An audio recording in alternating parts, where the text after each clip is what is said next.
Hi, I'm Mary. And I'm Katie, and this is The Housewife Did It. Pop Culture Edition. Friday night recordings. Listen, when we record, well, Mary doesn't work. Just kidding. Right now. So when we record after a work day, I look, feel like garbage, and I feel like I've entered like delirium. And it's That makes sense. not that late yet. Alrighty. So, there's been some hot goss. Like, we don't have a whole lot of major topics this week, but we've got quite a few quick updates. Yeah. Good God, I couldn't be more confused about Kyle and Mauricio. People are pointing out, well, first they were getting a divorce. People were like, it's confirmed. And then Kyle posted that they're not getting a divorce. People were so excited. And then now people are saying, like, well, she didn't say they're not separated. So people are, like, not really sure. To me, and I'm not saying they can't. I mean, I guess you can do whatever. But to me, like, if they're planning on getting divorced any time in the near future, Yeah. you wouldn't say that, because then you're going to have to go back in 2 months and be like, haha, yeah, we are. Yeah, I also felt like when I read it, I felt like it read as like that they weren't really even having, or she said like, yes, Right. we have problems, or but we are genuinely, we're fine. Yeah. Like, she definitely made it sound just like this is normal. We're in a normal phase. Yeah. And we don't know where these rumors even came from. I think this started with people think Kyle Richards is dating, I think her name is Morgan Wade. Is she a country singer? I don't really know what she is. I know she's a lesbian. Right. Well, so me and our mother got into a disagreement because she was like, they're obviously together because they have matching heart tattoos. And I said, I was on my way to get a matching heart tattoo with my best friend.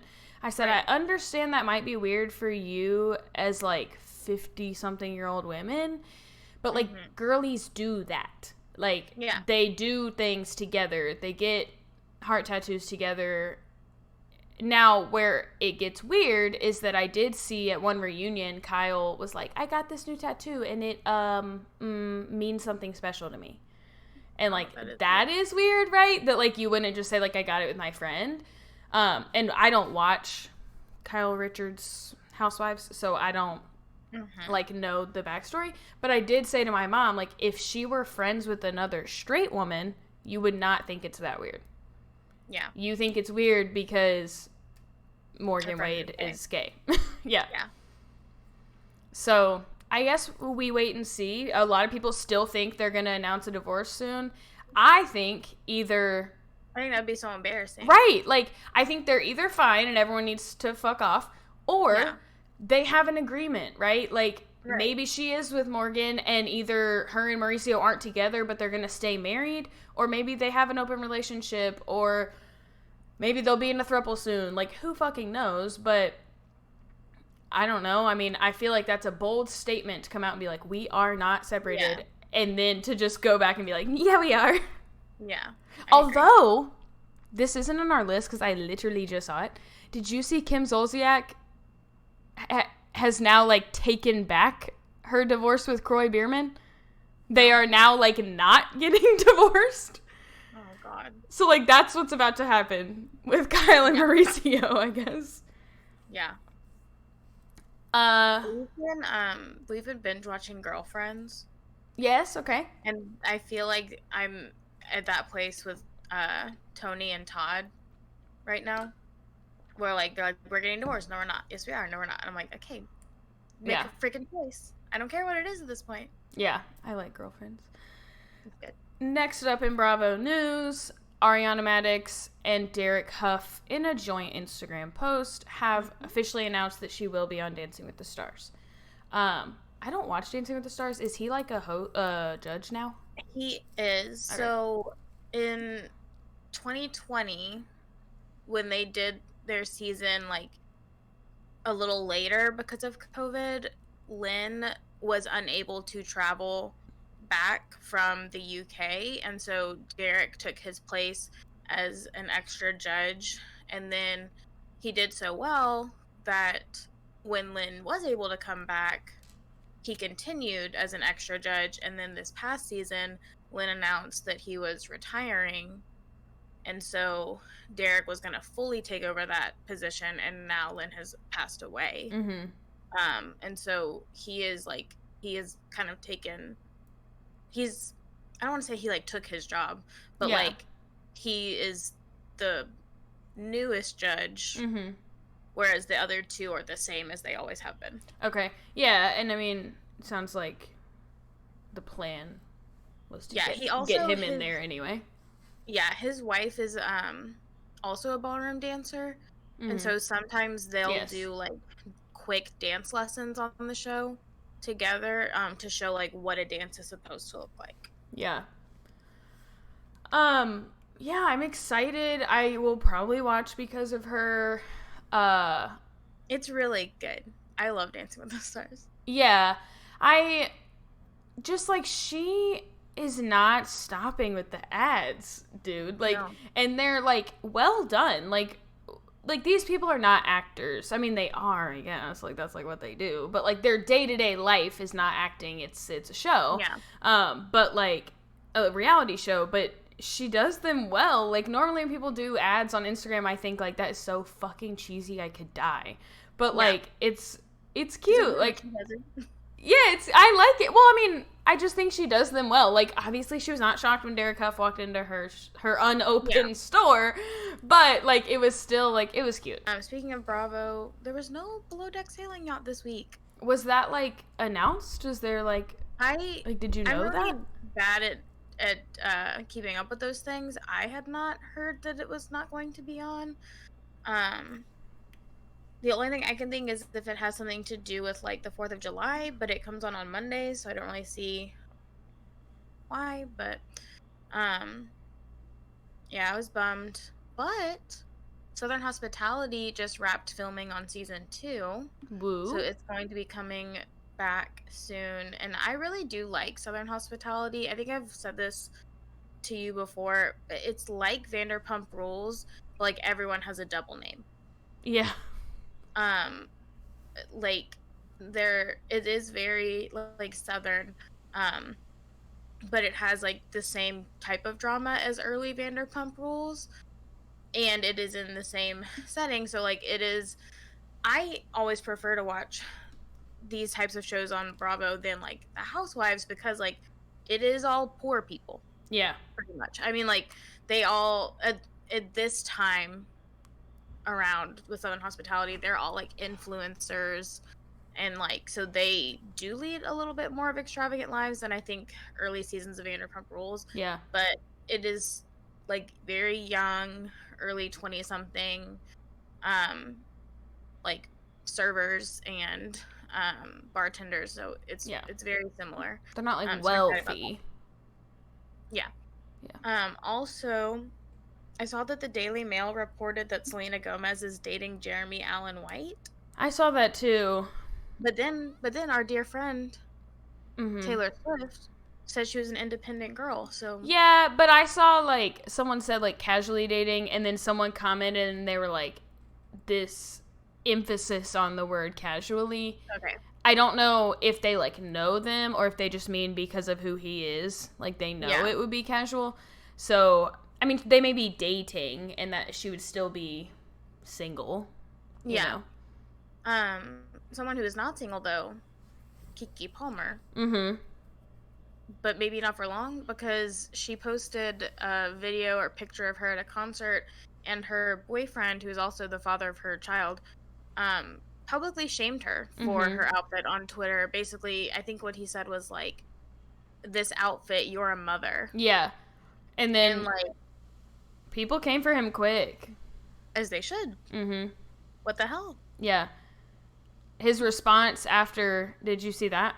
He said he's like basically. I saw him say something about like he should be able to protect like the sanctity of his relationship, basically, without people coming for him or questioning him on it, and that's like what a relationship should be, and like we've all twisted it. And then other people were saying, like, I saw someone say, so ladies, like, this is kind of like y'all admitting that the breadwinner of your house shouldn't be questioned or something like that. How would it be ladies admitting anything? Yeah, why is it automatic that ladies are the ones who have to concede to the breadwinners?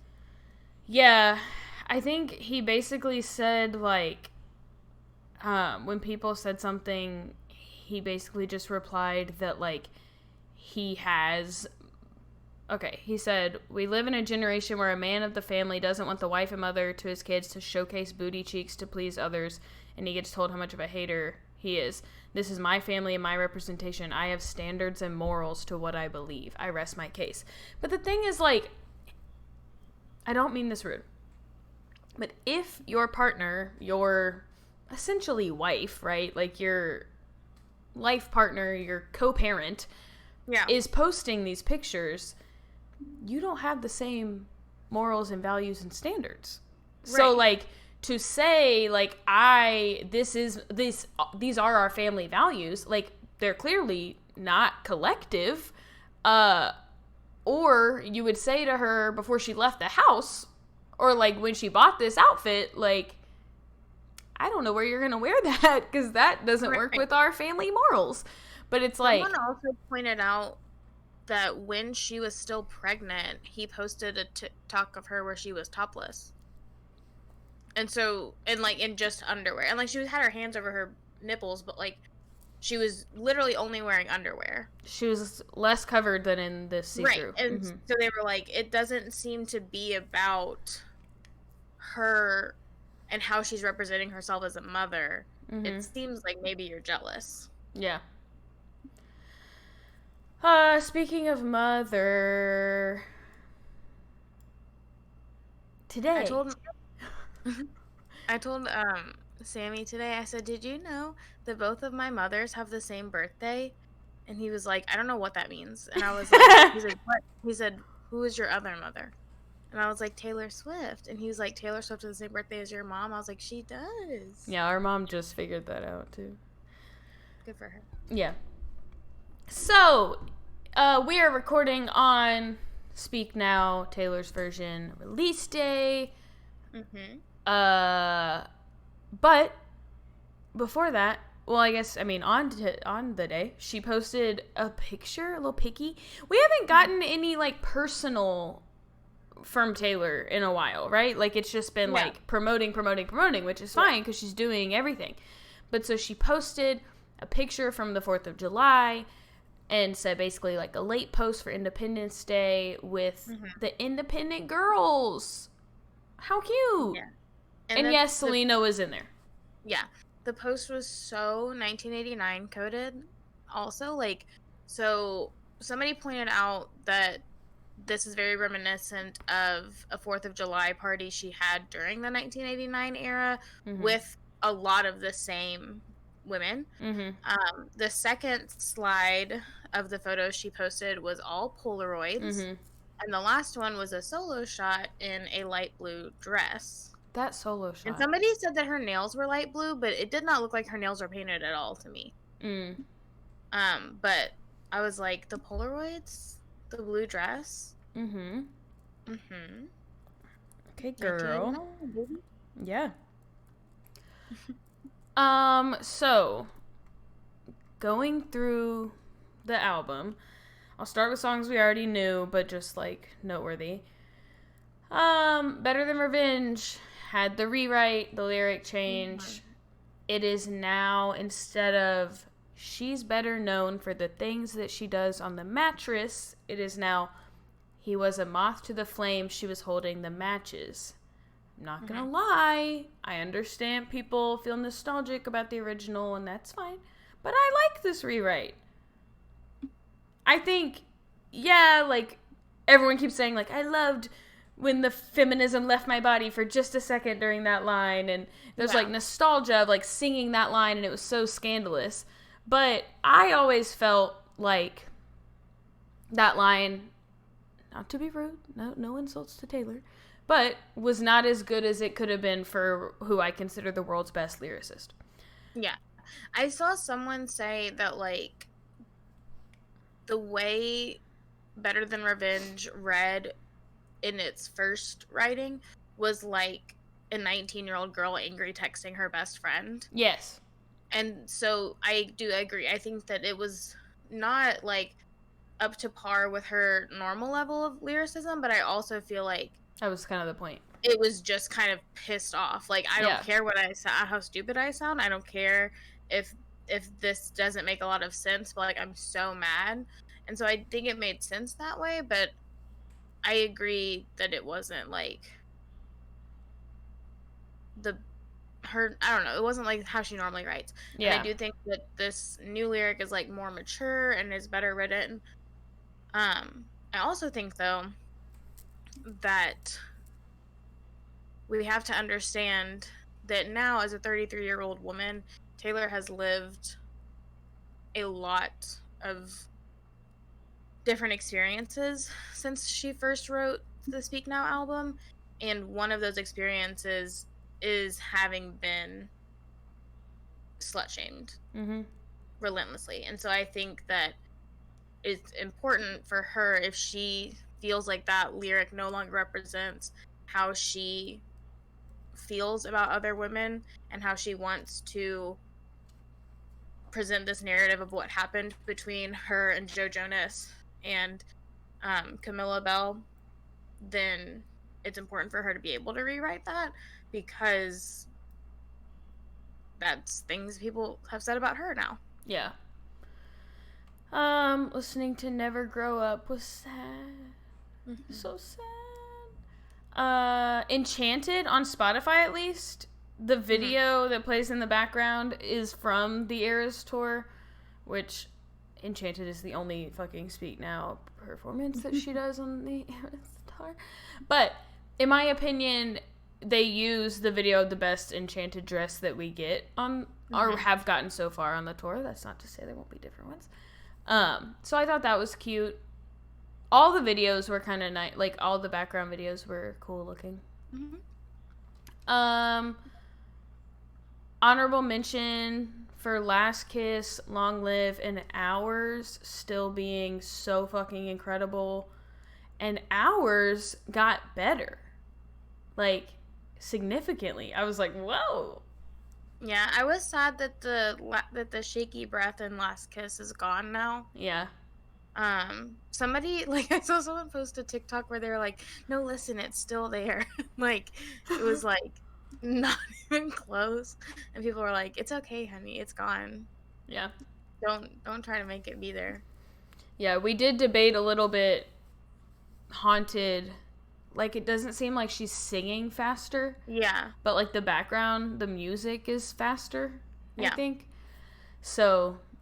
I've also seen, and I agree with this, people point out that, like, along with, like, Better Than Revenge changing, a lot of the angrier songs on the album, like, don't sound as emotional. Like, don't hit as hard. Like, they're like, I don't feel like I'm yelling with her anymore. And I think that that's just kind of, like, the nature of a re-recording. And especially re-recording from 19 to 33 years old. Like, it's not going to carry the same emotion. But it is kind of, like, it is, like, such a wonderful experience to get to hear these things again for, like, the first time and, like, get to pick up on, like, those little differences. But it also is, like, sad to hear, like, how much things have changed, I guess, since the first time. Yeah. The Vault songs, I'll just go in order.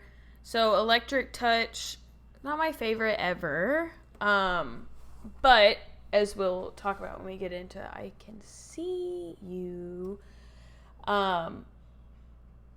it is, like, on theme, I think, with this album being, like, a sexual awakening of sorts. It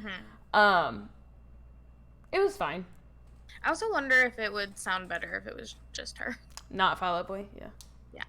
I also know that, like, Taylor Swift songs drastically change for me, like, over time. So that could end up my favorite one day, and who freaking knows. Yeah. So, my actual favorite, when Emma falls in love, I weep. Mm-hmm.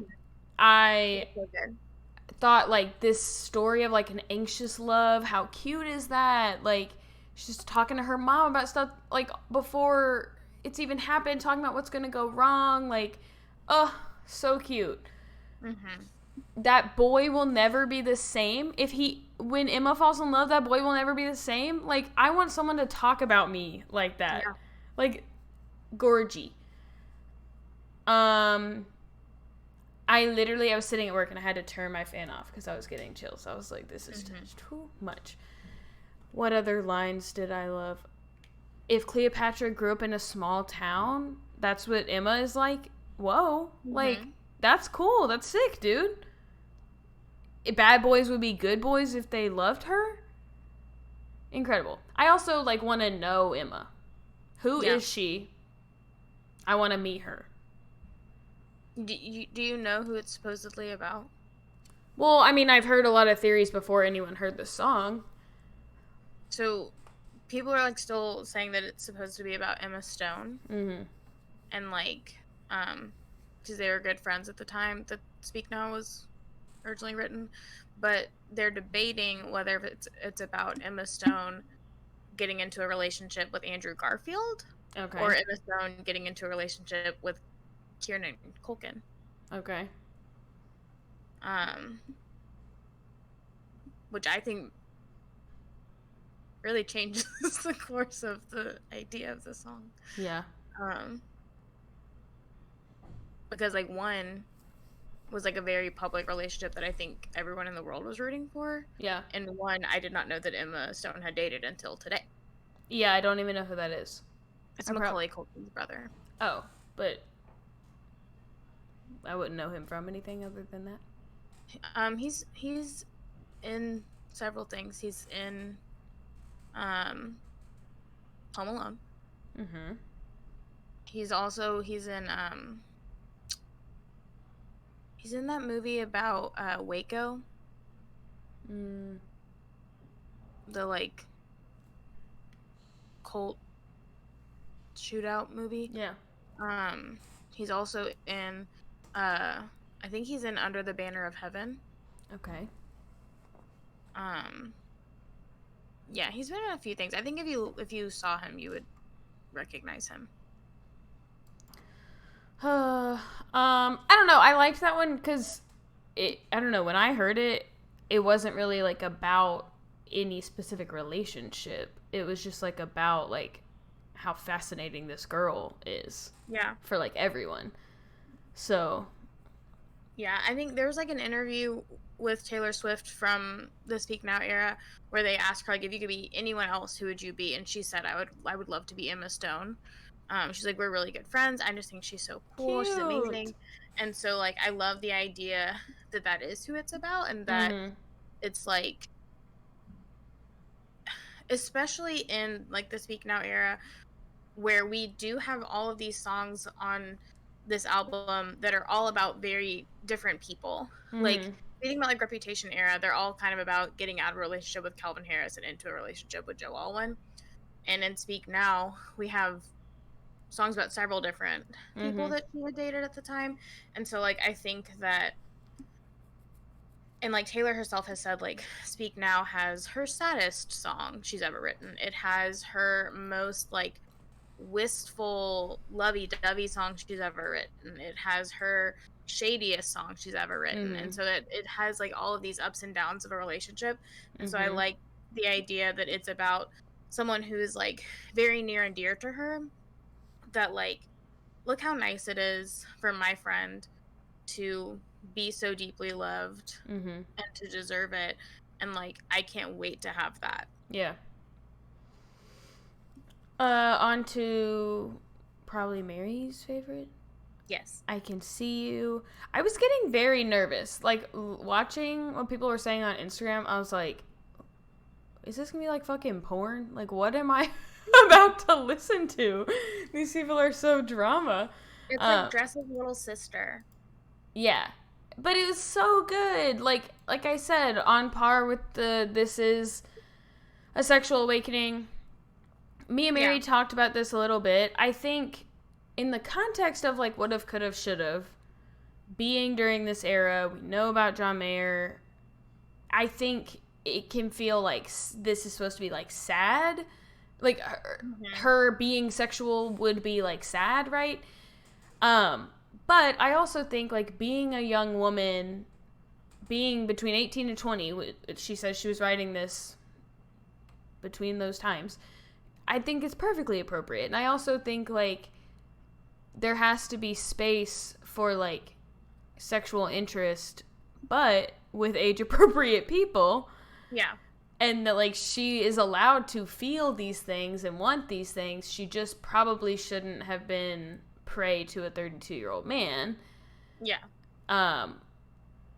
So, but I like when she's not giving like Disney singer. Like I like when she gets to, I don't know, be a grown ass woman. Like she's never been, I don't know why we always have to have her that way, because like she was an adult by this time.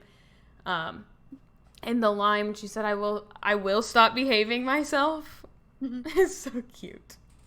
I totally get why this wasn't on the album originally. I think that people keep saying like there's no way her mom would have let her put this on the album. I think even farther, I don't think there's any way Big Machine Records would have let her put this song on this album. Yeah. Because even though she wasn't on Disney Channel, like all of her friends were, and so like we have like everyone did have this idea of her, even though she wasn't in like contract with a channel like that she had to portray herself a certain way. I think especially coming out of country music, and having this kind of like reputation for like dating around and then writing songs about boys, I completely understand why they wouldn't want her to put that song on there. I think everyone would have felt a little scandalized. But I love that we have it now. It's so good. Yeah, I even have seen, I don't remember if it was on Miss Americana or where I saw this, but that like they would debate at concerts like, should she do this move? Like there are children there, and this was like well past her being an adult. So I think with or without mom's approval, like I don't know that the fan base was there. No, I don't think I could have handled it. Yeah. Like although Better Than Revenge really took me for a ride when it came out. I was like, what did she say? Yeah. So maybe it would have fit right in. Yeah. I was 11. Yeah. That would make me the perfect age. Yeah, exactly. 13. Yeah. Castle's Crumbling. I like Hayley Williams' voice in this a lot. I'm not usually like super into features for her. But I thought it made sense in this song. It sounded good. It's giving sad version of Reputation. She says, you don't want to know me now, I'll just let you down. They're all screaming that they hate me. I thought it was pretty good. Yeah. And the idea that the screaming that they hate me is a nod to people booing at the VMAs and her thinking they were booing her. If I ever see Kanye West, it is on site. I will give up bullying John Mayer. If I can instead bully Kanye West. Yeah.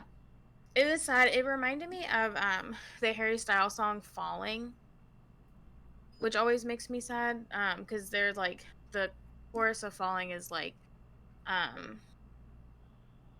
what if I'm someone I don't want around? Is one of the lines, and it like literally like every time I hear it I cry and I'm like, I want you around. And so like it's just, I think it's so like vulnerable for artists to put that out there, that like what non-fans say and make them feel is like very personal. And it's also like even sadder thinking that she possibly wrote this song about a time in her life where she misunderstood the situation, like that people weren't actually booing her, they were booing Kanye West, and that like, and then you pair that with like Mean, Mm-hmm. And I just hate that man. Yeah. Foolish one. It's not my favorite. Mm-hmm. But It made me sad too. yeah, good lines were she said you'll never learn your lesson. She says you'll learn the hard way instead of just walking out. Um, I feel in general, this is like this song just provoked this thought in me. I feel in general like Speak Now always felt to me like very romantic, very in love. Obviously, you've got like Dear John, but like for me, the general consensus is like Enchanted, Mine, Ours. You even have Mean, which is like, oh, she's like over it, right? Like, who cares? Like, I'm on, moving on now. Like, it seems so like hopeful. Other than Dear John and Last Kiss, which will just. But Yeah. I feel like the what beat to me the rhythm. in Foolish one. Yeah. To me sounds like the same as the bridge to Enchanted. And I've seen other people say that too, that like it kind of like you could maybe mash them up and it would like make sense. And so like maybe it's like a response to Enchanted. Like she met this guy once and I was like, enchanted to meet you. yeah, like, oh my gosh, like please don't be in love with someone else. And then it has this flip side of Foolish one where it's like, girl, chill the fuck out. You met him once and you did, and nothing like really came of it. Yeah, I like that. I do, but every time I think about the Owl City guy, I get the fucking ick. I don't even know what you're talking about. Enchanted is about the singer of Owl City. And do you really not know this? So to me, like, I like to assume that like her songs like are kind of about people, but that they're not like not every single song is like about just one person and only one thing. Like certified about this guy. That's fine, but I don't look into that. I don't research it. So it is about this guy who, first of all, is ugly. Okay. I'm not judging 19-year-old Taylor Swift, but he was ugly, and I don't think he was 19. So it was about him, and when the song came out, he like very quickly realized it was about him, because when he met her, he told her that he was so wonderstruck to have met her. And so he was like, oh my god, like that was put in there for me. And also she did that thing at the time where she would put capital letters randomly in the song, and you could put it together to make a message, and it spelled out Adam, which is his name. Okay. So he's like so flattered by this. And so he was like, I'm gonna write a response song. Okay. He did not write a response song. He just did a cover of Enchanted, but when it got to the bridge, he, instead of singing like the actual lyrics, he's saying like, I was never in love with anyone else, and Taylor, I will always wait for you, or something like that. Weird. And then, I'm not kidding you, probably every interview he has ever done since Speak Now came out, he is, every time they say, who's your celebrity crush, he's like, Taylor Swift. And he's always like, you remember when I briefly had a thing with Taylor Swift? And everyone's like, no, because you didn't. Like, he like very quickly like escalated to a stalker level. And so, and like people jokingly say like, you know, though, if somebody wrote Enchanted about me, yeah, I would also lose I was gonna say, it's kid. not just a song, like, yeah, that song. And so, like, I get it. I get it, but like it went on for way too long. Yeah. And it was just creepy. And so like I do like the idea that Foolish One is like the flip side of like, I met someone once and I think we hit it off. And Enchanted is like, we hit it off and like this is gonna be forever. And Foolish One is like, we hit it off but it didn't go anywhere. Yeah. And I do like that idea. I just like, I think I'm like really freaked out by that guy. Yeah, honestly. That's fair. He, and like, you'll know what I mean by this. I don't know if anyone else will. he could have fit in so well with any guy we went to high school with. Okay. You know? Mm-hmm. But yeah, I do think my husband is a guy we went to high school with. Yeah, but like, you know, like any guy we went to high school with that thought it was okay to get out of high school and still date a 14-year-old. Yeah. Yeah.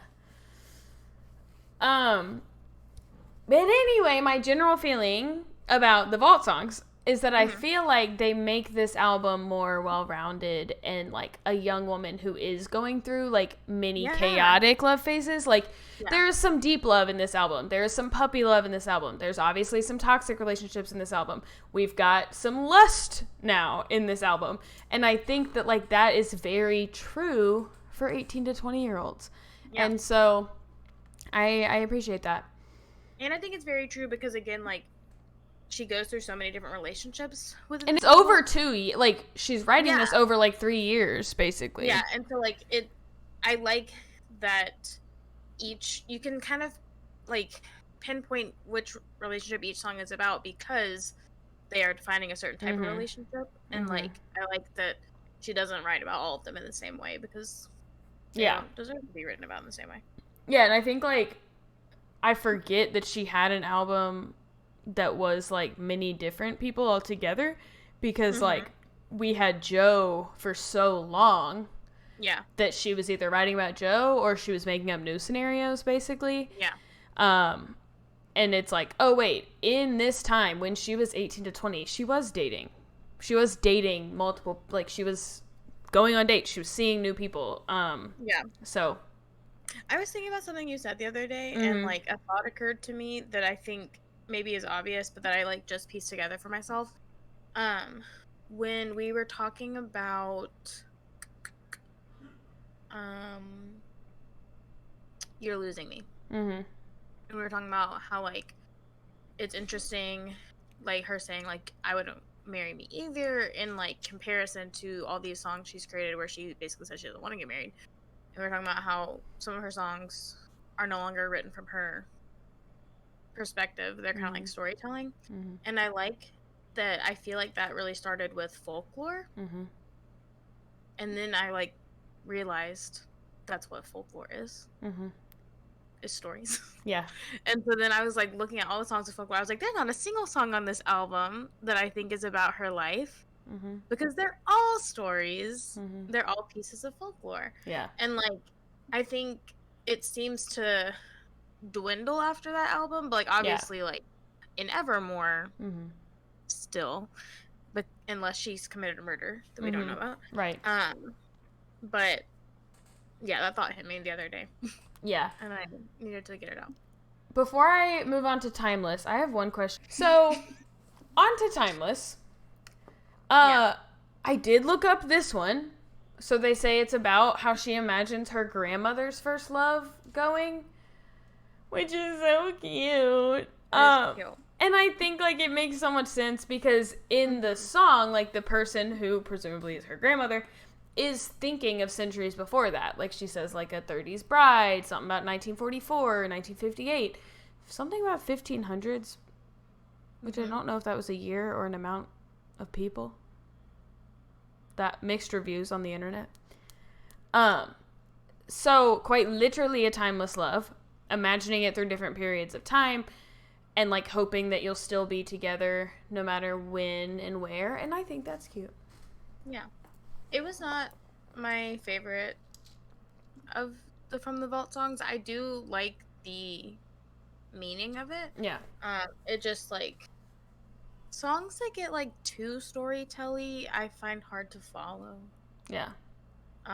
So I got lost on it kind of quick, but I like when she writes songs about like the people she loves. Yeah. I have heard that this release may be followed up by a deluxe release or more From the Vault songs. I've just seen a couple of different people say like that when she first wrote Speak Now, she said she wrote 40 to 50 songs for it, and so like maybe that means she will send more out soon, or that there are some songs that like weren't ever recorded and put on the album, but that people have heard her sing from the Speak Now era that would maybe make sense as a From the Vault song. And that would not surprise me, because I feel like every week we get a new version of the Midnight's album. So I think that would be reasonable and exciting. Yeah. Also, like, my like overall takeaways from Speak Now Taylor's version was like, it was so good, and I do love the From the Vault songs. I love like getting to rehear songs that I have heard before for the first time, but also getting new songs. I also felt like I noticed the biggest differences in Haunted and Speak Now, and that maybe because like for a very long time Haunted has been my most listened to Taylor Swift song. It's always been my favorite, but yeah, I felt like the tempo was a lot faster, and like somebody pointed out that the chorus just like wasn't as much emphasis, but everything was so good. Her voice is just so like so different from when she was 19, obviously, and like it's really cool to hear them with that in mind. Yeah. Well, it's been a good day. On to Claim to Fame, which I did watch. Yay! This week. So I'll take over Claim to Fame, but feel free to jump in since you watched it. I'll start with my spoiler alert really quickly so that you can skip ahead if you don't want to hear it and then hear the show part. But Katie was correct, and Gabriel is Nick Cannon's brother. I just again Googled Nick Cannon, and it was like, he has a brother named Gabriel Cannon. I was like, great, nice, good to know.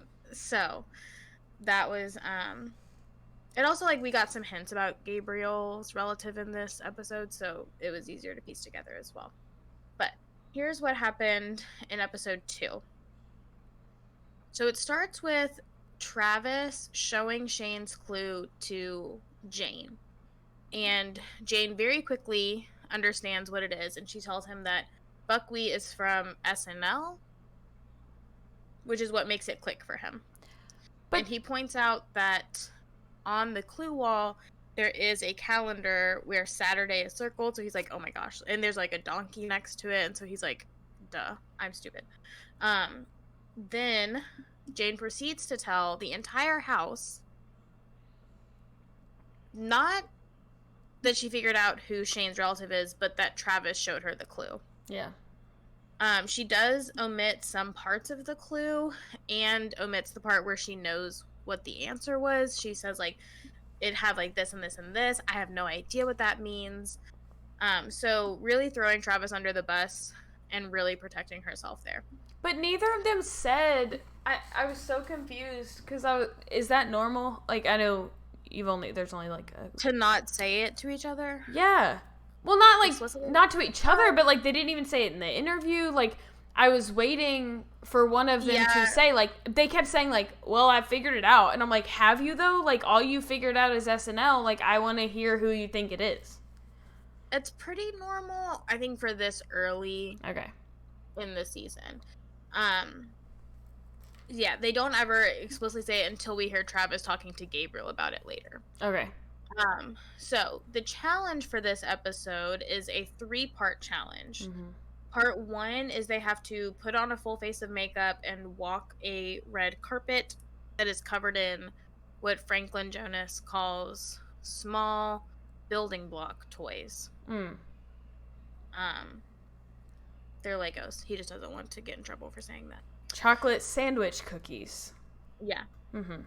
So in part 1, Monet wins. She gets across with her full face of makeup the fastest. JR and Gabriel are in last, which because they made JR walk across those Legos with his fucked up foot. Of course he was gonna get last place. then part 2 is digging through a bucket of fish chum to find a trophy. Then they have to close the bucket and put the trophy on top. Monet wins this challenge again, and this time Jane and Shane are in last place. Part 3 is like giving them like electric shocks, and I guess the idea was that people were supposed to drop out, but no one did. So they all tied for first. In part 1 and part 2, clues are revealed about the bottom 2 of each part. So since everyone tied for part 3, no secrets were revealed. But what we learned from part 1 and part 2 is that JR's relative was born in Georgia. I cannot remember the name of the town, but I'm assuming it's a small either. Yeah. Gabriel's relative was born in San Diego, California. Jane's relative was born in 1946. Do you know who was born in 1946? I googled it. Dolly Parton. I googled, when was Dolly Parton born? I said, I already knew that in my heart. I was like, that is the year Dolly Parton was born, but I did Google to confirm. And Shane's relative was born in 1961. Who was the guy that was like, it's whoever Monet got the clue about. Chris. So Chris said, my relative was famous in the 70s, and if Jane's was born in the 40s, then I might know. And then Monet was staring at that clue, and I said, Billy, it's 70s! Oh. I said, they're not shirts, they're tees. 70s. I don't know what the beginning was. I also had trouble with that clue. And I told him, I said, it's 7 little shirts because that's how many Osmond children there are. Ah. I don't know. To me, I was thinking, okay, can they be tees? Because that would make this, like... Yeah. I don't know. I'd have to look at the beginning of the clue again. Then it begs the question of all of those... Because there is another T. In the beginning, yeah. Yeah, so maybe that means T. Oh, I'm looking now. Okay, dog... Okay. You can read what they are. I'll go back, though, a second. Oh, yeah. So, I also noticed on the clue wall, going back to Jane a little bit, that there are wigs all over the clue wall. I saw that. So the ultimate winner of this challenge is Monet, obviously, and the ultimate bottom 2 are Gabriel and Jane. So, like we said, Monet chooses to look at Chris's clue, which shows a dog, a heart, a shirt or T, the letter N, an I, a girl, and then 7 shirts. Or 7 T's. Somebody, Monet, when she's like reading it, she says like puppy love. So maybe puppy love and then T and I. T and I, yeah. What is that? T and I. I don't know. I already know who his relative is, so it doesn't really matter. Yeah. But anyway, in this episode, we see that Jane is truly a sneaky bitch. Yeah, she should play Big Brother. Yes, she should. So she's got everyone in this fucking house calling her Mama Jane. And except Chris. He's like, I smell bullshit. And she is truly playing everyone like a fiddle. So because of this, she is like crying to everyone about like how upset she is that she's in the bottom 2. And she is very quickly assured that no one will be choosing Mama Jane to be the guesser. So Gabriel does end up being the guesser, but he goes back and forth between guessing Shane's relative or Travis's relative. So literally within the hour before the guesser is chosen, everyone in the house is in agreement and passing around the fact that Travis is the son of Neil deGrasse Tyson. And Chris tells Travis this. He's like, everyone knows your dad is Neil deGrasse Tyson. And Travis is like, what an interesting guess. I must have missed that part. Yeah, so Chris pulls him aside and he's like, I just want to let you know, everyone's saying your dad is Neil deGrasse Tyson. They're pretty confident in this. And basically he said, like, Jane is telling people that to kind of save herself. Also, though, I think you should tell Gabriel Shane's clue so that he doesn't guess you. Oh, right, because they had this plan to make sure they could find out Shane's clue before Travis left with that information. Yeah. So, in an attempt to save himself, Travis does tell Gabriel, shows him the clue, and says he thinks Shane's dad is Eddie Murphy. And he lets him look at the clue, and Gabriel's like, oh my god, plays buckwheat? Yes, it is. Which, at the beginning of this episode, they showed the part where Carly makes a comment about how stupid Gabriel is when she's in her feels getting kicked off the show. And it made me sad because there were several things that happened on this episode that I was like, Gabriel! Stop it! No! Don't let her be right. But then there's other things that, like, he sees that clue and he's like immediately like, oh, Shane's dad is Eddie Murphy, obviously. But again, Gabriel, by the time the vote comes around, he's still not totally sure who he's gonna vote for because he thinks that Eddie Murphy is easier to pronounce than Neil deGrasse Tyson. He has, throughout this episode, been saying Neil Tyson deGrasse. And he asks a producer, if I mix up his middle and last names, or his two last names, or whatever it is, will y'all still know what I mean? And the producer says, if you do not pronounce the name fully correctly and in the correct order, you will go home. So, people are telling him it is Neil deGrasse Tyson, and he is still like, I don't think it is. So we come around to the vote, and I, for one, was very nervous. Yeah. So it wasn't like he just, like, couldn't get it out. It was that he wasn't sure. He wasn't believing them in what order the name went. He was saying that he had always thought it was Neil Tyson deGrasse. And so, like, I think it was just really hard for him to wrap his head around that it wasn't because he'd been saying it that way for so long. And Eddie Murphy is 2 words. Right.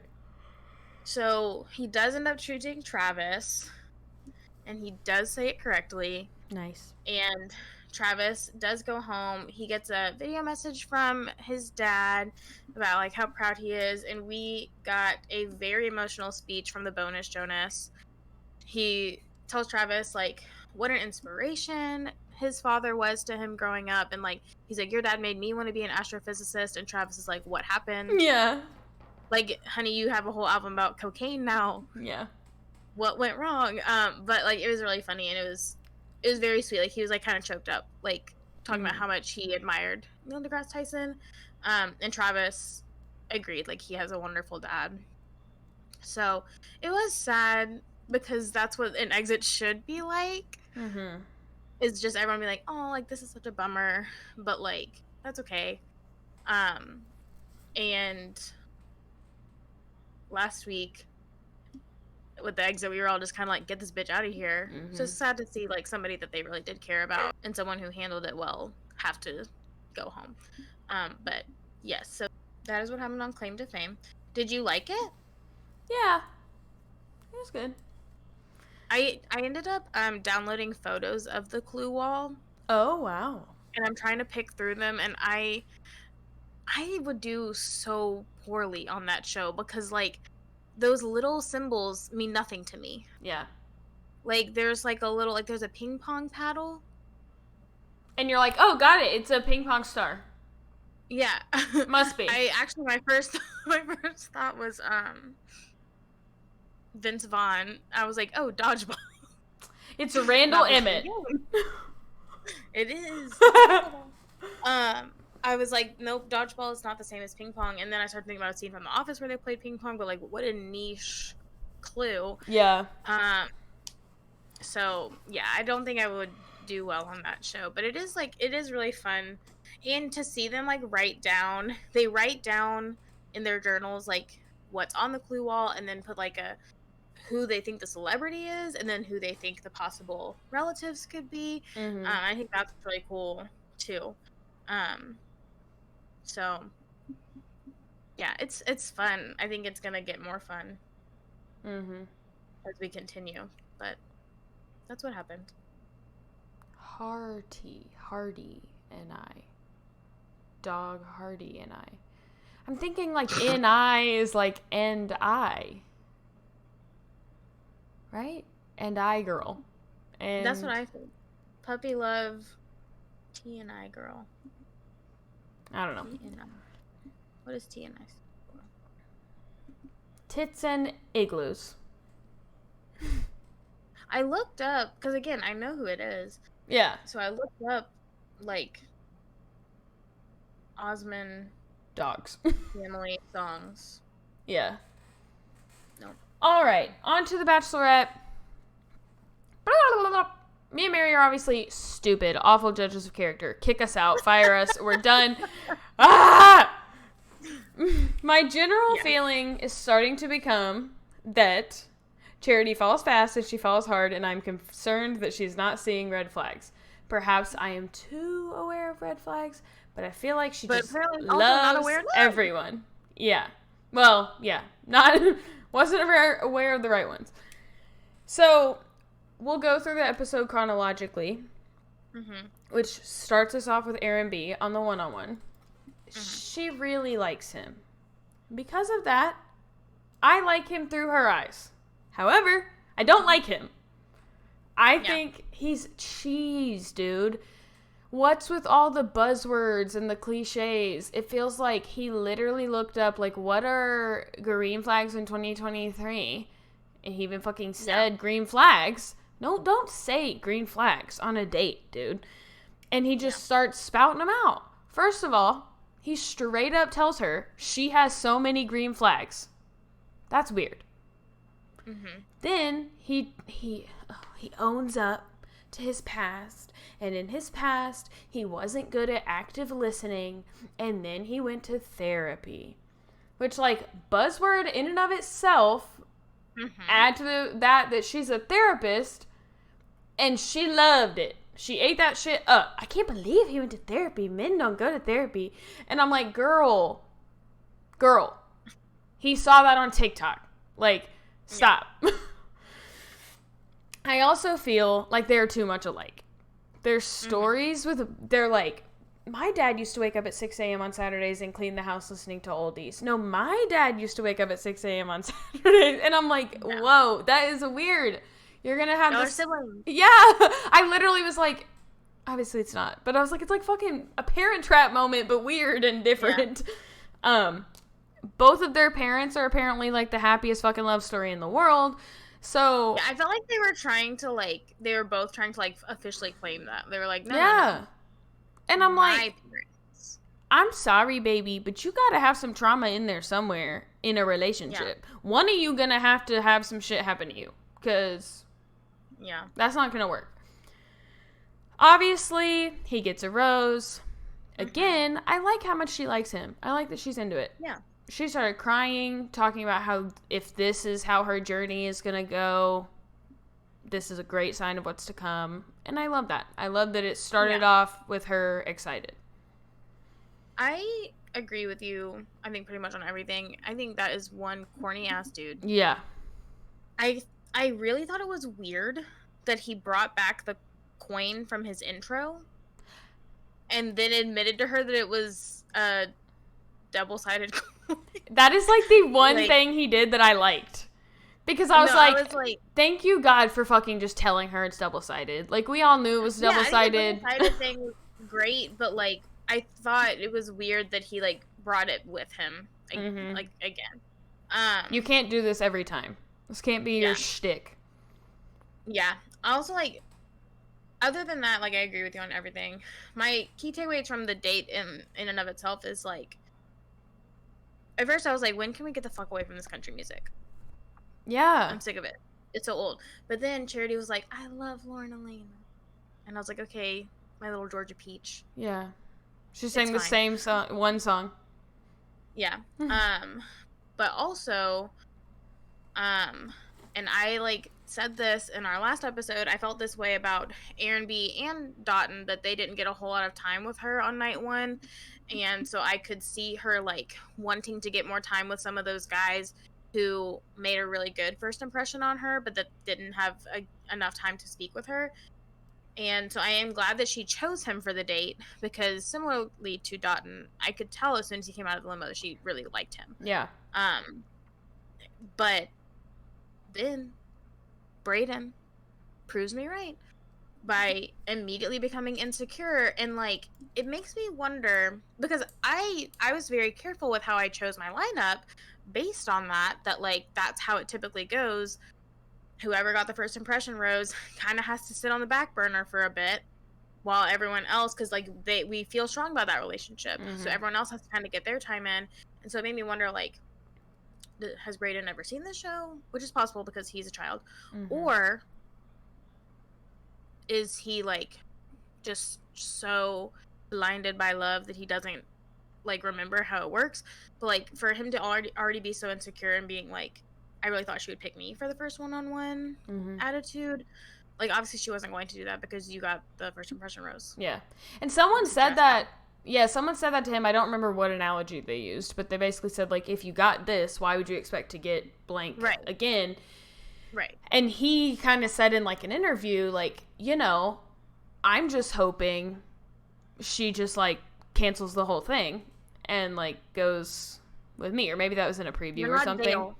But it's like, that's fine, sure. Is that what everyone hopes for? She will just meet you and it'll be love at first sight and y'all will ride off into the sunset? Yes. But, like, shut the fuck up about it. Shut your fucking mouth. Let her figure it out. Yeah.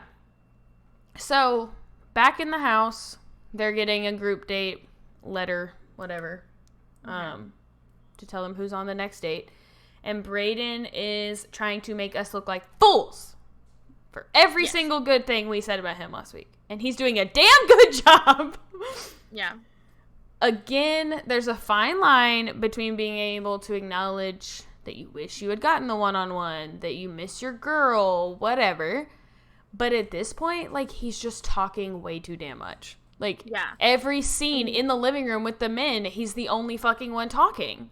Yeah. He is centering himself in every way. Like, he is pushing to constantly be the first one to hug her. He is making sure that he gets to make all the toasts. He's being the first to comment or ask questions when they're on a group date. He makes sure that she comes and sits by him every time she enters the room.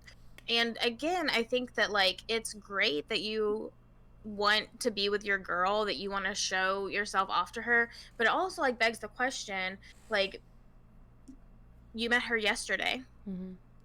Realistically, like, yes, you've seen her on TV, like, you like the idea of her, but you met her yesterday. So, like, this idea that, like, he is already so, like, missing her and so jealous and so insecure, like, it makes you wonder, is it about Charity or is it about this show?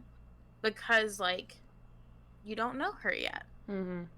Really. And, like, you have this strong connection from night one. That's totally fine. That's real, whatever. But, like, the idea that she would just, like, piece everyone else out is kind of ludicrous. Yeah. So they go on the dodgeball date. Aaron S. drops just a killer hilarious line and says, I cannot believe we're doing this when Yosef has a daughter at home. Referring to Yosef from Claire's season, if you don't know. Just look him up, dude. So funny. I feel like I've now done this several times within this podcast. I would like to issue a sincere apology to Aaron S. for saying that he has a big head and saying that he looks old, because he does look old. Funny, but he like, does look old. He does. I love that he has jokes. He's so funny. I was cracking up. My husband was like, "What is he talking about?" And I was like, they literally just showed a flashback to this. Like, don't ask me questions. This is hilarious. Yeah.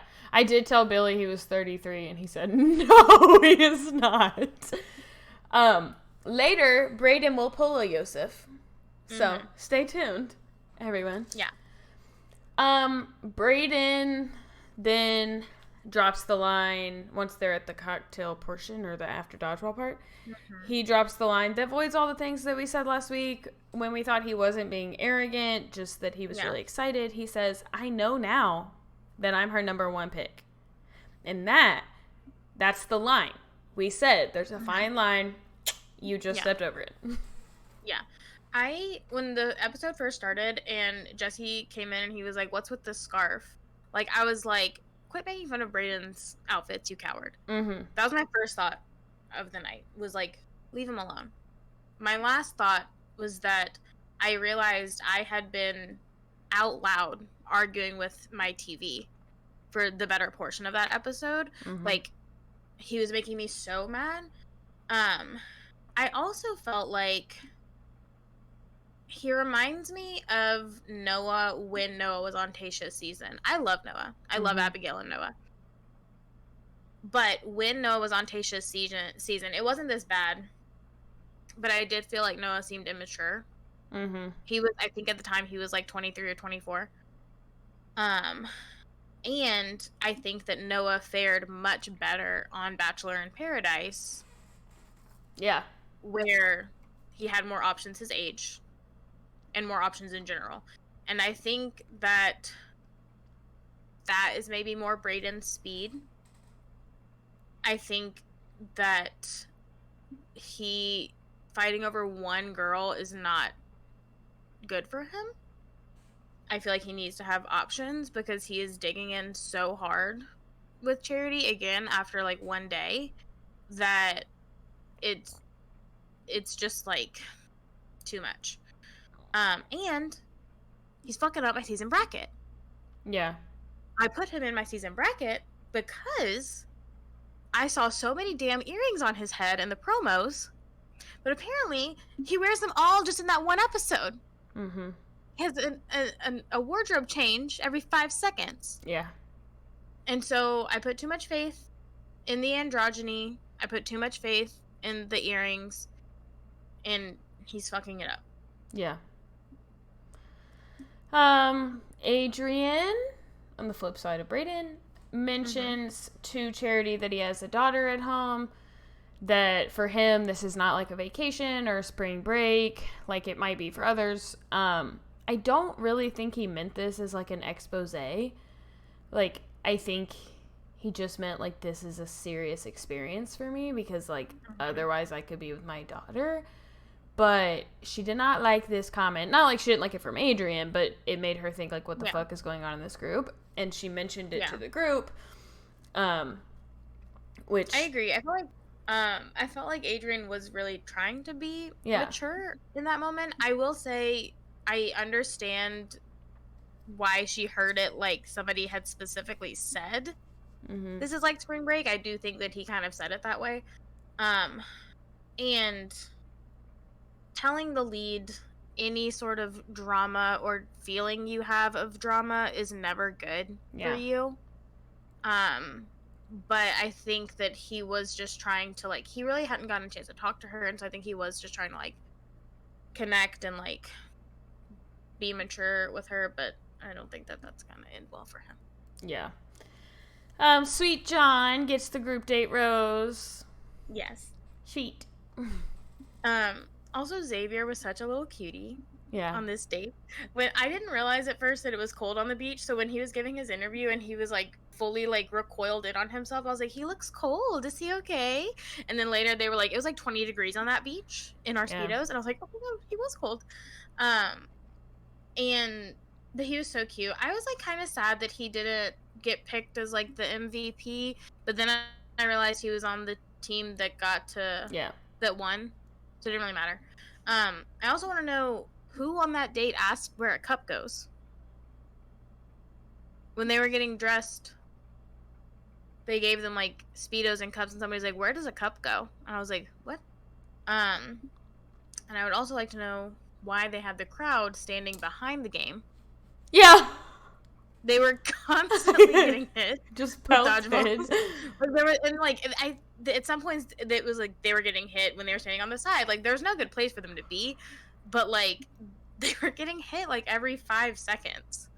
I just had a lot of questions about this date. That was like, what was production thinking? Yeah. But I am glad that they brought that date back. I think that Yosef ruined it for everyone for a while, and it is like supposed to just be like fun, like, and it was fun. They had fun. Yeah. So on the next group date, there's like a competition portion, where they're really just like answering questions. Gabby and Rachel and Charity are asking. Joey wins the competition portion and gets to have Bachelor Nation's longest kiss with Charity, but in front of the other men. Yeah. I did kind of hate that they just like sprung on the men at the end that they had to go home.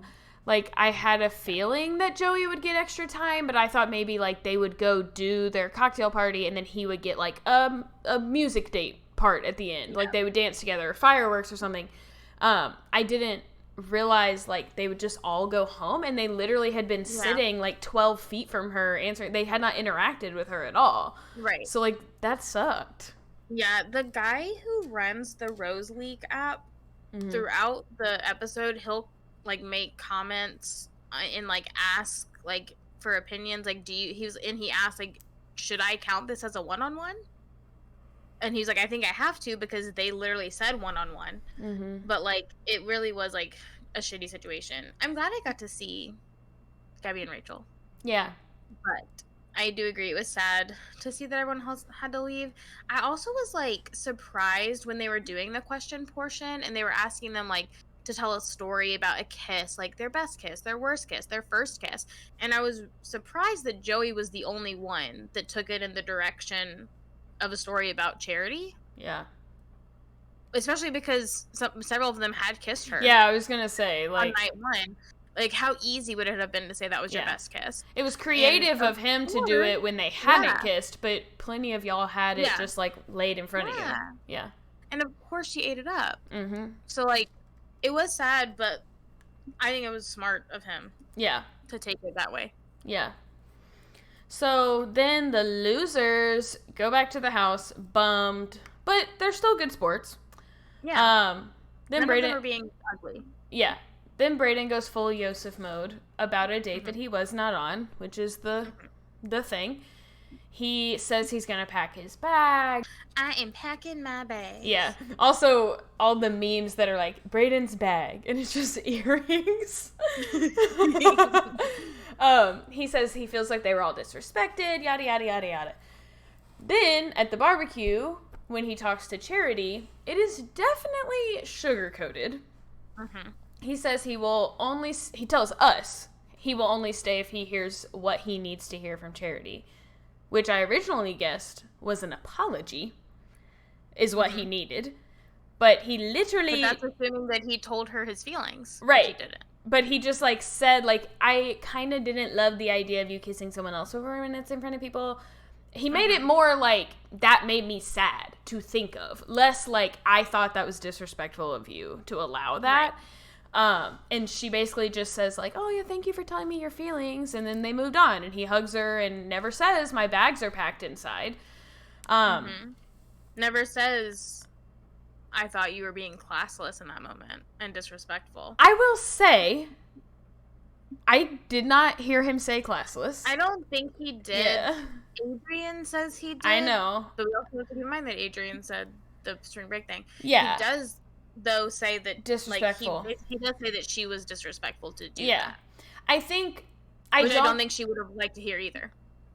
Yeah. I think, like, with Adrian, I don't know if he just was like, well, that was basically what he was saying. Like, that's, like, basically the synopsis. So, like, I feel fine telling her that's what he said.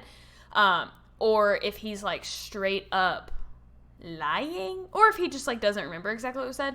But maybe he's thinking of Yosef. But here's my thing. If it's malicious, I feel like telling a black woman that a white man called her classless, or anyone, but especially a white man, is, like, going to be incredibly triggering to her. on national television especially. And so I don't know if that was like a strategy on Adrian's part that like this word will make her more upset, or if it just like was a byproduct. But clearly I think she was bothered first because she was like, well, that is not what he said to me. Like, that is not at all the idea he gave me. But I also think, like, good God, like, being called that, like, would just be horrendous. I do think that he said something more than just disrespectful. I just can't remember what it was. Yeah. Because he talked about it for a really fucking long time. Yeah, he did. And I'm sure there's a lot that didn't air, so. Yeah. The contestant who threatens to leave all the time it never goes over well. I mean, I guess he might be kept for a while, but it's usually not a great thing. It's week 2, babe. Yeah.